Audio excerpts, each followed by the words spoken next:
Okay. तो last class में हमने इवोल्यूशन ऑफ पब्लिक एडमिनिस्ट्रेशन पढ़ा और बहुत ही शानदार टॉपिक भी है। मैंने आपको बताया कि ये एक बेस बनाता है लोक प्रशासन का। शायद सिविल सर्विसेज के सिलेबस में तो एकमात्र यही सब्जेक्ट है जिसमें किसी विषय की हिस्ट्री को पूछा गया है। तो उसको जरूर आप मतलब एक बारीकी से समझने की जरूरत है। तो इस विषय का उद्भव कैसे हुआ उसको हमने देखा। तो जो चीज देखी उसको मैं जस्ट 2 मिनट में रिवाइज करता हूँ और फिर हम आगे बढ़ते हैं। तो हमने देखा कि जो विषय के तौर पर लोक प्रशासन है वो एज ए एक्शन तो बहुत पुराना है। मतलब जब से मानव समाज की उत्पत्ति हुई है, उद्भव हुआ है, राज्य राज्य बना है, तभी से ही लोक प्रशासन एक क्रिया के तौर पर है। लेकिन ये विषय के तौर पर लोक प्रशासन 1887 में आता है, जब वुड्रो विल्सन का एक आर्टिकल पब्लिश होता है to study of public administration. तो the study of public administration ये जो आर्टिकल है उसके बाद लोक प्रशासन एक डिसिप्लिन के तौर पर एक मान्यता प्राप्त करता है। ठीक है। लेकिन हमने देखा कि इससे पहले भी एकेडमिक तौर पर ये विषय ऐसा नहीं है कि बिल्कुल जीरो हो। इससे पहले भी था। जैसे प्लेटो की पुस्तक, अरस्तु की पुस्तक, हॉब्स की पुस्तक लेवियाथन, नहीं मैकियावली, महाभारत में कुछ मिलता है, नहीं इसी तरह से रामायण महाभारत में भी कुछ हिस्सा मिलता है, कौटिल्य के अर्थशास्त्र में मिलता है। हमने ये भी देखा कि हमारे पास ऐसा कोई ओरिजिनल सोर्स तो नहीं है, लेकिन कैमरलिज्म नामक एक मूवमेंट मिलता है अ, यूरोप के भीतर। वहां पे ऐसे कुछ ताम्र पत्र मिले हैं जहां ट्रेनिंग से संबंधित कामों का जिक्र मिलता है। फेडरलिस्ट में इसका पहली बार शब्द का व्याख्या होती है और चार्ल्स जीन बेनिन ने इसको डिफाइन किया, लेकिन वो फ्रेंच में किया इसलिए सामने नहीं आया। तो इस तरह से पहले भी अन्य अन्य तरीकों से रहा। हमने ये भी देखा कि इसके उद्भव के पीछे अमेरिका की बड़ी कुप्रथा, जो उसके सिस्टम में कमी थी, कुप्रथा तो क्या कहेंगे, कमी थी, वो व्यवस्था जिम्मेदार है, जिसको मैंने डिटेल से बताया था, उसका नाम है स्पॉइल सिस्टम। और फिर हमने डिस्कशन, जो हमारा लास्ट पॉइंट पे था वो ये था कि एक विषय के तौर पर जब 1887 से अगर हम इसकी जर्नी को शुरू करें, तो आज हम जहां खड़े हैं वहां तक इस जर्नी को कैसे देखें। तो इसको दो भागों में बांट करके देखते हैं। तो लोक प्रशासन का एक विषय के तौर पर उद्भव जो है, इसे दो भागों में देखते हैं। मतलब इसे लोक प्रशासन का लोक प्रशासन का एक विषय के रूप में उद्भव जो है, एक विषय के रूप में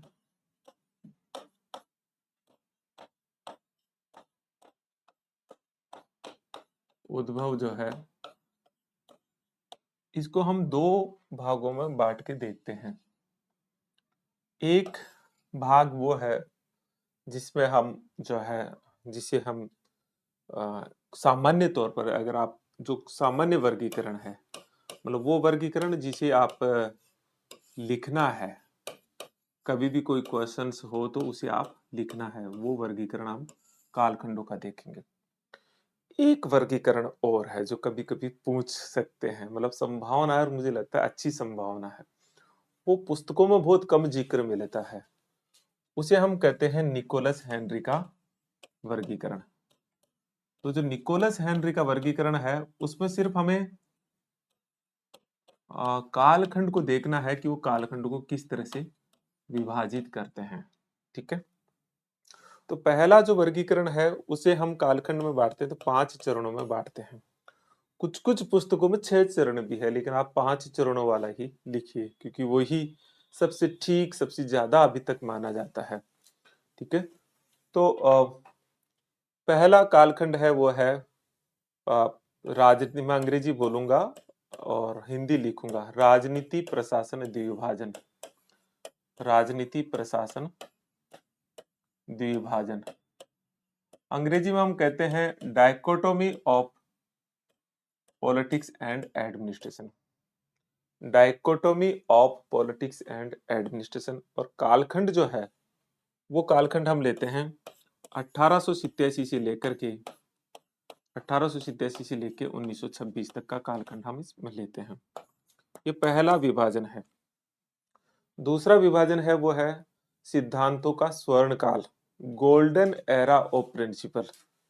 दूसरे पहले कालखंड आपको याद हो जाए, फिर हम आगे बढ़ते हैं और फिर प्रश्न कैसे बनेंगे उसकी तरफ जाते हैं। सिद्धांतों का स्वर्ण काल, गोल्डन एरा ऑफ प्रिंसिपल। ये अंग्रेजी तो आप लिख लेंगे, मैं दोनों लिखूंगा तो फिर समय लगेगा। गोल्डन एरा ऑफ प्रिंसिपल, इस कालखंड का जो विभाजन है वो है 1927 से लेके 1937 का तक का पीरियड है। और मैंने कई बार इसका जिक्र किया कि बहुत महत्वपूर्ण चरण था ये पूरा। जो तीसरा चरण है वो तीसरे चरण है वो है कि चुनौती का काल, एरा ऑफ चैलेंजेस, चुनौती का काल, चुनौती का काल। और इसे हम 1938 से लेके 1947 तक का पीरियड हम ले लेते हैं। चौथा चरण है वो है अस्तित्व का संकट काल, अस्तित्व का संकट काल। और इसे हम कहते हैं era of identity of crisis era, identity of crisis era. और इसका कालखंड हम 1948 से लेके 1970 तक का पीरियड हम मानते हैं। और पांचवा चरण और आखिरी चरण जो है वो है लोक नीति काल या अंतर्विषयी काल, लोक नीति काल या अंतर्विषयी काल। और इसे हम लेते हैं 1971 से लेके टिल नाउ तक का हम इसे लेते हैं। तो इस तरह से टोटल 5 कालखंडों के भीतर हम इसे बांट के समझते हैं आज तक के पीरियड को। लेकिन एक दूसरा भी क्लासिफिकेशन है जिसे आप देखना चाहिए, वो है निकोलस हेनरी का। इसमें पहला का नाम में कोई फर्क नहीं है, नाम तो एज इट इज है, नाम तो वही है। मैं यहाँ अंग्रेजी लिख देता हूँ, dichotomy of politics and administration, dichotomy of politics and administration. इसका कालखंड को लेके दिक्कत है इसमें, ये मानता है 1900 से लेके 1926 तक, मतलब जहां वो 1887 से शुरू मानते हैं निकोलस हेनरी से 1900 से मानते हैं। क्यों मानते हैं इसको अभी हम थोड़ा देखेंगे। इसी तरह से फिर हम दूसरी तरफ जाते हैं तो फिर दूसरे का नाम भी सेम है, golden era, golden era of principles, golden era of principles. इसे जो है 1927 से लेके नहीं है 1937 तक का पीरियड, मतलब इसमें कोई फर्क नहीं है, इसमें एज इट इज ही है। जो पहला वाला विभाजन जो कॉमन डिवीजन देखते हैं वो, और निकोलस हेनरी जो फेमस राइटर है, उनकी पुस्तक है मेरे पास, थोड़ी दूसरे रूम में रखी नहीं, मैं दिखा था, उनकी पुस्तक है, बहुत अच्छी पुस्तक है और पढ़ते हैं पब्लिक एडमिनिस्ट्रेशन के अच्छे स्कॉलर्स उसको। तो वो मानता है कि ये कालखंड यहाँ से है। जो तीसरा कालखंड चरण है वो यहाँ से फर्क आ जाता है। मतलब जैसे ये कहा कि चुनौती का काल, ठीक है, इस पूरे काल को वो एक विश्रांति का काल या एरा ऑफ रिएक्शन बोलते हैं और कहते हैं कि इसमें कुछ डेवलपमेंट तो हुआ ही नहीं था, तो इसे विकास का काल क्यों माने, क्योंकि इसमें तो आप पीछे जा रहे हो, तो जो पीछे जा रहे हो उसको विकास कैसे कहें। इसलिए वो आगे कहते हैं, वो आगे काल को कहते हैं, वो कहते हैं कि public administration, public administration as a political science, political science.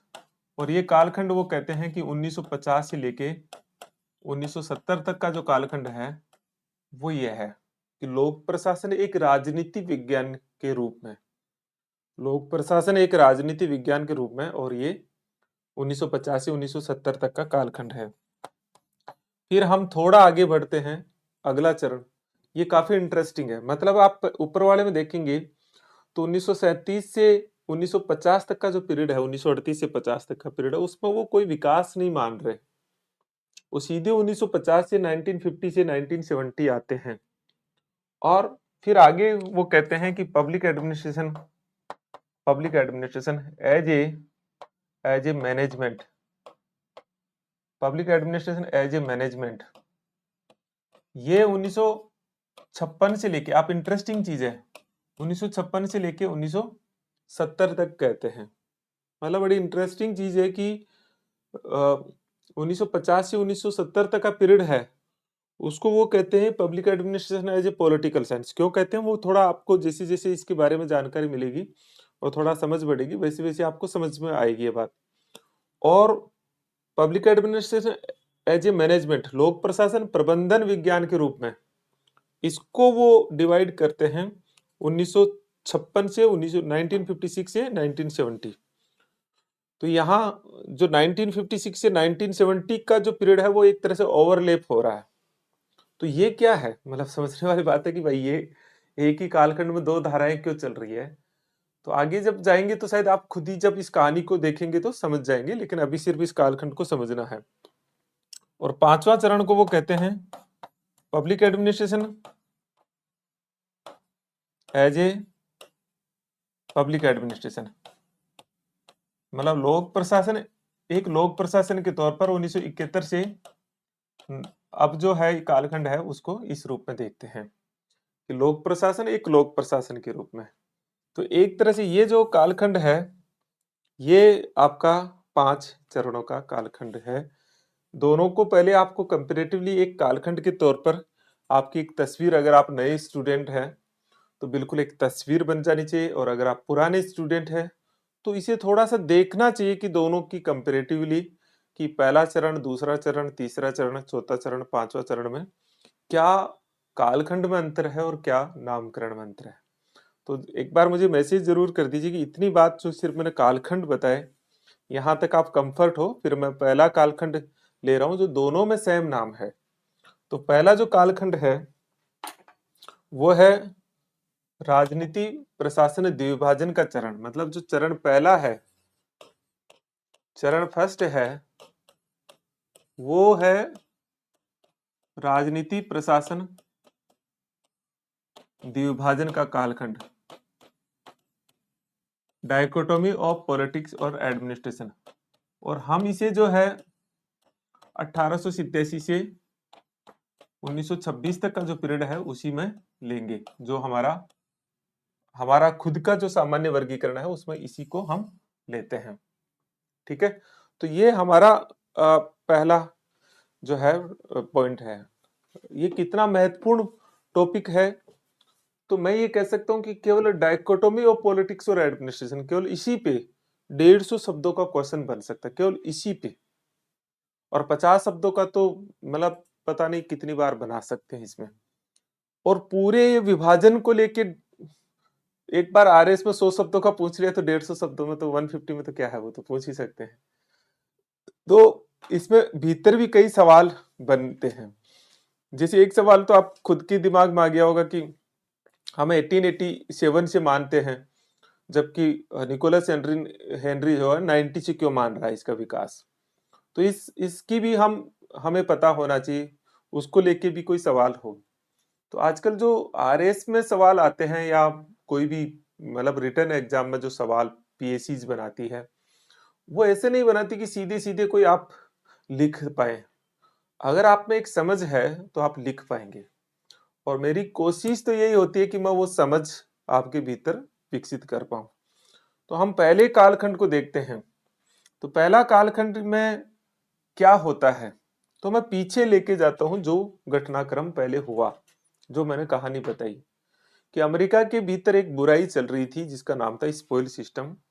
और उसकी वजह से अमेरिका का एक राष्ट्रपति है, अमेरिका को एक राष्ट्रपति खोना पड़ा, क्योंकि एक बेरोजगार युवक चार्ल्स गुएट ने राष्ट्रपति गारफील्ड की गोली मार के सिर्फ इसलिए हत्या कर दी क्योंकि उसने एक उनके चुनाव प्रचार में कैंपेनिंग की और उसे नौकरी नहीं मिली। तो उसके बाद एक एक्ट पारित हुआ जिसका नाम था पेंडल्टन एक्ट, जिसमें रिफॉर्म की बात हुई। और उसी कालखंड में आप सोचिए ये कितना बड़ा घटनाक्रम होगा उस कालखंड के भीतर। इंटेलेक्चुअल्स के भीतर ये सबसे बड़ा सवाल था कि ये जो रिक्रूटमेंट सिस्टम है, एडमिनिस्ट्रेशन का सिस्टम है, इसमें सुधार हो। और उसी क्रम के भीतर, मतलब उसी कड़ी के भीतर एक आर्टिकल पब्लिश होता है पॉलिटिकल साइंस क्वार्टरली नामक पत्रिका में। मतलब कुछ कुछ फैक्ट में आपको बताता जाता हूँ। Political science quarterly, political science quarterly एक मैगजीन है, आज भी है। ये इंटरेस्टिंग बात ये है, नहीं है, ये जर्नल है, इसमें एक आर्टिकल पब्लिश होता है, पुस्तक नहीं। जैसे हम लोग, जैसे आप प्रोफेसर बनते हैं तो जर्नल्स में आर्टिकल पब्लिश करवाते हैं, उसी से उनका प्रमोशन होता है। तो ये एक आर्टिकल पब्लिश होता है, नहीं है, आर्टिकल का नाम होता है the study of administration, the study of administration. कब की बात है? 1887 को। और ये आर्टिकल पब्लिश करने वाले व्यक्ति का नाम है, वो है वुड्रो विल्सन। मतलब वुड्रो विल्सन ने एक आर्टिकल पब्लिश किया, नहीं है, the study of administration. Woodrow Wilson कौन है? वुड्रो विल्सन प्रिंसटन यूनिवर्सिटी में, प्रिंसटन यूनिवर्सिटी में पॉलिटिकल साइंस के प्रोफेसर है, ये प्रोफेसर है पॉलिटिकल साइंस के। उन्होंने एक आर्टिकल पब्लिश किया, उसमें वो कुछ बात कहते हैं। उसमें कहते हैं कि प्रशासन को राजनीति से अलग होना चाहिए, नीति निर्माण को नीति क्रियान्वयन से अलग होना चाहिए। वो कहते हैं कि संविधान का निर्माण करना आसान है संविधान के क्रियान्वयन की तुलना में, इसलिए संविधान चाहे कितना भी अच्छा क्यों नहीं हो, जब तक एग्जीक्यूशन का सिस्टम ठीक नहीं होगा तब तक काम नहीं होगा। तो पहले तो वो विभाजन पे बल देते हैं। तो इसमें वो ये कहते हैं, दो तीन बातें कहते हैं। नंबर एक बात, वो कहते हैं कि नीति निर्माण को नीति क्रियान्वयन से अलग होना चाहिए। पहली चीज तो आप नीति निर्माण से नीति क्रियान्वयन को पृथक हो जाना चाहिए, ये सेपरेट कर दो, पहला पॉइंट है ना। आपको कीवर्ड्स पता हो जिससे कि आप कनेक्ट कर पाए, कि एग्जैक्ट वर्ड लिख पाए। जब सब्जेक्ट और जीएस में क्या अंतर होता है? जीएस में आप कुछ भी लिख सकते हो, लेकिन सब्जेक्ट जब होता है और उसका थ्योरेटिकल पार्ट होता है तो आपको एग्जैक्ट वर्ड में जाना पड़ता है। तो पहली चीज है कि नीति निर्माण से नीति क्रियान्वयन को पृथक होना चाहिए, ये फर्स्ट पॉइंट। फिर वो कहते हैं कि इसके बाद जो नीति निर्माण है उसके कहते हैं राजनीति से प्रशासन को पृथक होना चाहिए, ठीक है। आगे वो कहते हैं कि ठीक है, ये तो है ही, संविधान का निर्माण, इसको इससे जोड़ देते हैं, निर्माण आसान है जबकि क्रियान्वयन जो है कठिन है। ये तीन बातें कहने के बाद में वो ये कहते हैं कि आगे वो कहते हैं जो प्रशासन का क्षेत्र है, जो प्रशासन है वो एक व्यापार का क्षेत्र है। ये बहुत वो एक तरह से फील्ड ऑफ बिजनेस है, ये टर्मिनोलॉजी देते हैं कि वो एक व्यापार का क्षेत्र है, वो एक व्यापार का क्षेत्र है। और आगे वो बात कहते हैं, वो बड़ी इंटरेस्टिंग है कि इसके बाद में जो अगली बात कहते हैं वो कहते हैं कि हमें प्रशासन का विज्ञान विकसित करना चाहिए, हमें प्रशासन का विज्ञान विकसित करना चाहिए। मतलब अगली बात वो कहते हैं कि हमें develop a science of administration, हमें प्रशासन का विज्ञान विकसित करना चाहिए। और ये बात कह के कि हमें प्रशासन का विज्ञान विकसित करना चाहिए, अब ये जो पहली बात, दूसरी बात, तीसरी बात, चौथी बात और पांचवी बात कही, ये यहां पे ये जो पांचों बातों को एक साथ मिलाते हैं तो इसे कहा जाता है, ध्यान देना, जिस पे क्वेश्चंस भी आता है, विल्सोनियन पुकार, यह कहा जाता है विल्सोनियन विभाजन।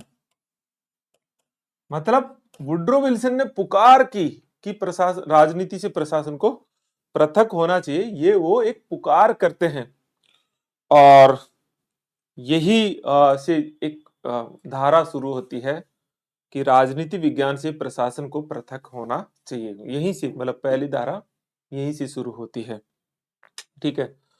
तो यहां से माना जाता है कि लोक प्रशासन जो है उसका उद्भव होता है। देखिए इनकी सबसे इंपॉर्टेंट बात क्या है, वो ये है कि सेपरेट हो और प्रशासन का एक विज्ञान विकसित हो। मतलब वो उसके साइंस पे बल देते हैं कि उसका एक विज्ञान विकसित हो। विज्ञान कैसे विकसित हो इसकी बात वो नहीं कर पा रहे हैं, लेकिन पहली बार बात शुरू की। लेकिन एक तरह से पूरा एक छोटा सा आर्टिकल है, ध्यान दीजिए, उस आर्टिकल की कुछ हम चीजें ले रहे हैं।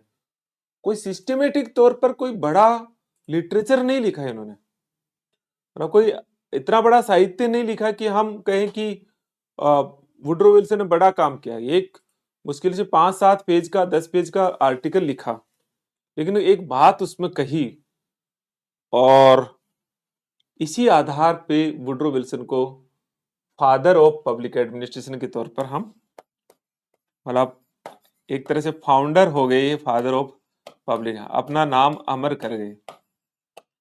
कुछ लोग ये कहते हैं कि वुडरो विल्सन को जो ये टैग मिला, जो ये सम्मान मिला है, नहीं है,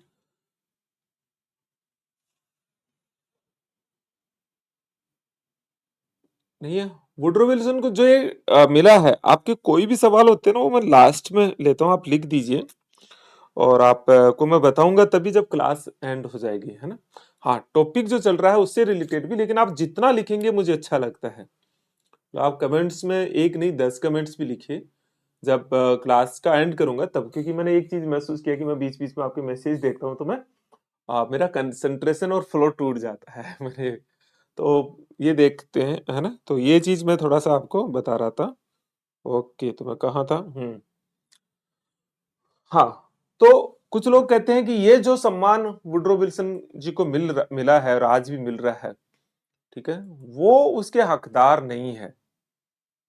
इसके पीछे लोगों का ये कहना है कि आ, ये कोई और काम किसी और ने किया था सिस्टमेटिक तौर पर, ये तो ठीक है बात शुरू की है, लेकिन इसके पीछे एक कारण ये भी रहा दुनिया में, चूंकि हम जो है ताकत को ज्यादा मानते हैं, नहीं है, और उनके आगे झुकते हैं, गुणगान करते हैं। तो वुडरो विल्सन की कहानी को अगर थोड़ा देखा जाए तो ये बाद में न्यू जर्सी जो स्टेट थे उनके गवर्नर रहे और बाद में अमेरिका के प्रेसिडेंट बने। 8 साल तक अमेरिका के प्रेसिडेंट रहे और फिर उन्हें 1919 में नोबेल पुरस्कार भी मिला शांति का। तो एक तरह से ग्रेट पर्सनालिटी वैसे तो थी अमेरिका का प्रेसिडेंट, और फिर नोबेल शांति पुरस्कार, आजकल जैसे ट्रम्प लालायित है, मतलब यही रहता, फिर अमेरिका का राष्ट्रपति बन जाता तो यही बचती है फिर। तो इस तरह से फिर वुडरो विल्सन चूंकि एक बड़ा नाम हुआ, तो उन्होंने कहा जी, लोगों ने कहा सबसे पहला व्यक्ति कौन जिसने राजनीति से प्रशासन को पृथक करने की बात की और जिसने एक अलग विषय को उद्भव किया। तो बहुत लोगों ने मतलब वुडरो विल्सन को एक तरह से फादर ऑफ पब्लिक एडमिनिस्ट्रेशन के तौर पर माना और आज यही स्थापित नियम है। ठीक है, होना भी चाहिए, ऐसा भी नहीं है कि ये गलत है। प्रोफेसर थे, कोई ऐसा भी नहीं है कि राष्ट्रपति है, आर्टिकल लिखा था, ये भी बात ठीक है। हो सकता है कि और कोई इंटेलेक्चुअल इनसे भी ठीक हो जिनको न्याय नहीं मिला हो, लेकिन ये बात ठीक है। तो आपको जो है डायकोटोमी ऑफ पॉलिटिक्स और एडमिनिस्ट्रेशन में पहला पार्ट वुडरो विल्सन बताना होता है, और इसी कड़ी में जो दूसरा पार्ट हम बताते हैं वो फ्रैंक जे गुडनाउ का नाम लेते हैं हम।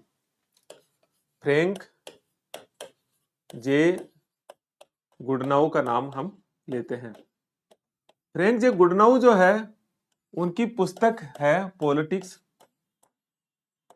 Politics and administration. ये पुस्तक है, बुक है, आर्टिकल नहीं है, जो 1900 में प्रकाशित होती है। और उन्होंने पूरी पुस्तक में एक सिस्टेमेटिक तौर पर उल्लेख किया कि राजनीति से प्रशासन को पृथक होना चाहिए। और क्यों होना चाहिए, मतलब उन्होंने बताया कि पृथक हो, क्यों होना चाहिए, इसलिए होना चाहिए, नहीं है, administration should separate from political science. Because क्यों होना चाहिए, इसलिए होना चाहिए क्योंकि क्योंकि राजनीति जो है वो राज्य की इच्छा को प्रकट करती है, और प्रशासन जो है उस इच्छा का क्रियान्वयन करता है। तो राजनीति राज्य की इच्छा को प्रकट करती है और प्रशासन जो है उस इच्छा का क्या करता है, क्रियान्वयन करता है।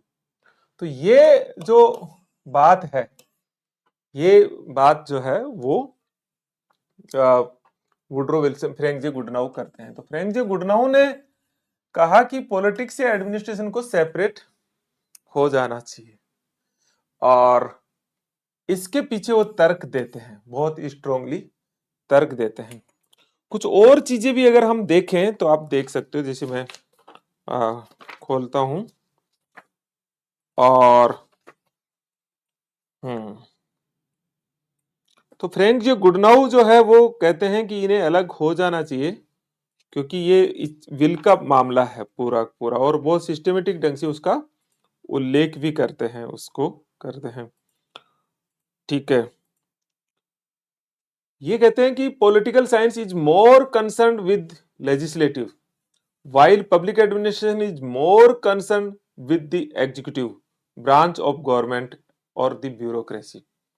अब अगली बात जो कहते हैं वो कहते हैं कि क्यों है, क्योंकि राजनीति का संबंध विधायिका से है, इसका ज्यादा संबंध विधायिका से है, और प्रशासन का संबंध हम जानते ही हैं कि उन्होंने कौन सा बड़ा बात कही, वो सॉरी वो है कार्यपालिका से, उसका संबंध जो है वो एग्जीक्यूटिव से, कार्यपालिका से, या वो कहते हैं कि लोक सेवा से है। अब आप कहो जी ये तो बहुत ही सिंपल बात है, लेकिन आप सोचिए पहली बार बोल रहा है कोई, हम तो आज हमारे लिए सिंपल है, उन्होंने पहली बार बताया जो आज हम बता रहे हैं। इसलिए जो गुडनाउ है, इन्हें अमेरिकन लोक प्रशासन का जनक कहा जाता है। मतलब उन लोगों ने इसको जनक माना, father of American public administration, इसको माना। और यही वजह है कि निकोलस हेनरी साहब 1900 से ही राजनीति प्रशासन द्विभाजन को शुरू करते हैं, और 1900 से ही लोक प्रशासन का एक विषय के तौर पर, डिसिप्लिन के तौर पर विकास मानते हैं। तो ये है दो। धीरे धीरे धीरे धीरे ये जो है अपनी एक पहचान बनाता गया, अपनी पहचान बनाता गया। Political science association in America, इन्होंने political science association of USA, इन्होंने 1914 में निर्णय लिया कि हम अब पॉलिटिकल साइंस की एक ब्रांच के तौर पर लोक सेवकों को प्रशिक्षित करेंगे, उनको विशेषज्ञ बनाएंगे। तो अभी तक पॉलिटिकल साइंस में काम नहीं हो रहा था, लेकिन अब इस बात पे सोचा गया कि जो ब्यूरोक्रेसी है या सिविल सर्वेंट है, उनकी विशेषज्ञता के लिए हम एक अलग कोर्स चलाते हैं। और इस तरह से हम कह सकते हैं कि पहली बार लोक प्रशासन को अमेरिका में 1914 में एक एकेडमिक जो है सर्टिफिकेशन भी मिलता है। हालांकि कोई सेपरेट तौर पर ऐसे पुस्तक नहीं चलती है, लेकिन हाँ मिलता है। और इसके बाद चूंकि किसी भी विषय के लिए सबसे जरूरी चीज होती है, वो होती है उसकी टेक्स्ट बुक होना, क्योंकि अभी तक पब्लिक एडमिनिस्ट्रेशन की कोई टेक्स्ट बुक नहीं थी, और जब तक किसी विषय की टेक्स्ट बुक नहीं हो, उस विषय को सेपरेट से पहचान नहीं मिल पाती है। इसीलिए 1926 में 1926 में एल डी वाइट ने एक बहुत ही शानदार पुस्तक लिखी, और पुस्तक थी introduction to the study of public administration.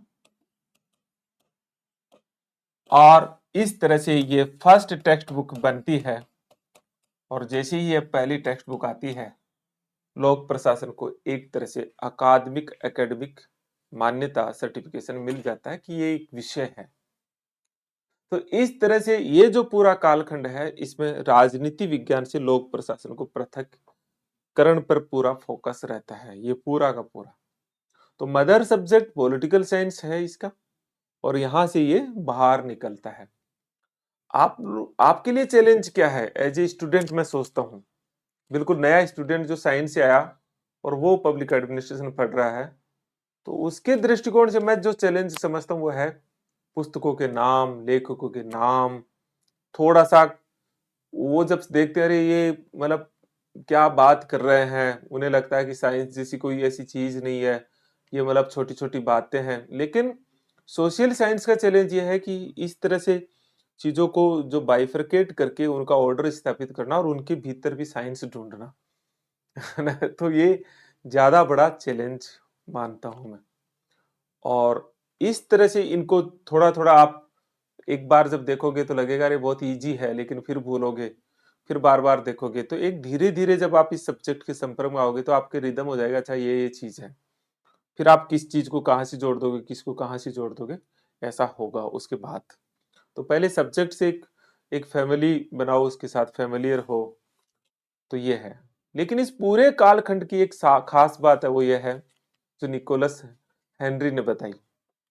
उन्होंने कहा जी, ये जो लोक प्रशासन का ये जो कालखंड है, उसमें केवल लोकस पे काम होता है, फोकस पे काम नहीं होता। ध्यान दीजिए, निकोलस हेनरी ने कहा कि इस पूरे कालखंड में केवल लोकस पे काम होता है। ये दिखाई देता है, यही विजिबल है। जो इसका फोकस है, जो इसका फोकस है, ये इनविजिबल है। जो इसका फोकस है, वो कहीं दिखाई नहीं देता है। तो केवल लोकस है, फोकस पूरी तरह से मिसिंग है। और यहाँ लोकस और फोकस क्या है ये देख लेना, क्योंकि ये कई बार पूछते हैं। लोकस का मतलब होता है प्लेस, फोकस का मतलब होता है डायरेक्शन। ध्यान देना, लोकस का मतलब होता है प्लेस और फोकस का मतलब होता है डायरेक्शन। तो जो लोकस है वो प्लेस है, मतलब एक लोक प्रशासन का जो एक प्लेस है पूरा, वो अपना स्थान खोज रहा है, मतलब वो अपना एक जगह को तलाश रहा है कि ये मेरी जगह है। वो अपनी दिशा नहीं देख रहा। तो पहला जो कालखंड है उसमें निकोलस हेनरी कहता है कि ये कंप्लीटली लोकस पे डेडिकेट है, फोकस इसमें पूरी तरह से क्या है, गायब है। तो ये हो गया पहला कालखंड, जिसको हम कहते हैं राजनीति प्रशासन द्विभाजन का चरण। और इस तरह से ये जो सारी चीजों को आप एक साथ करके लिख देंगे तो ये हो जाएगा आपका ये। अभी मैं थोड़ा आपको जो दूसरा चरण है उसको मैं फिर नेक्स्ट क्लास में लेऊंगा, क्योंकि मेरी 8:30 7:30 बजे मैंने बस एक थी कि आपकी कंटिन्यूटी ना टूटे। तो मैं नेक्स्ट क्लास अ, कल समय मिला तो मैं लूंगा, अदरवाइज मैं आपकी क्लास 29 तारीख से ये सारी जो कमियां रही है छोटी क्लासेज की। और चूंकि बहुत सारे स्टूडेंट मुझसे और संपर्क कर रहे थे, मैं अभी इंगेज हूँ तो मैं थोड़ा सा देख नहीं पा रहा हूँ, लेकिन फिर भी एक आपका रेगुलरिटी ना टूटे इसलिए मैं इसको ले रहा हूँ। और जस्ट कल भी शायद मैं एक एक कोशिश करूंगा, मैसेज कर दूंगा, आप ग्रुप को देखते रहिए। अदरवाइज फिर मैं 29 तारीख को मॉर्निंग में आपकी क्लास शुरू करता हूँ। अभी इतना ही, क्योंकि मैं मुझे जूम मीटिंग पे जाना है तो मुझे 15 मिनट पहले जुड़ना होगा, लेकिन आपके क्वेश्चंस है वो मैं देखता हूँ आपके। एक बार आप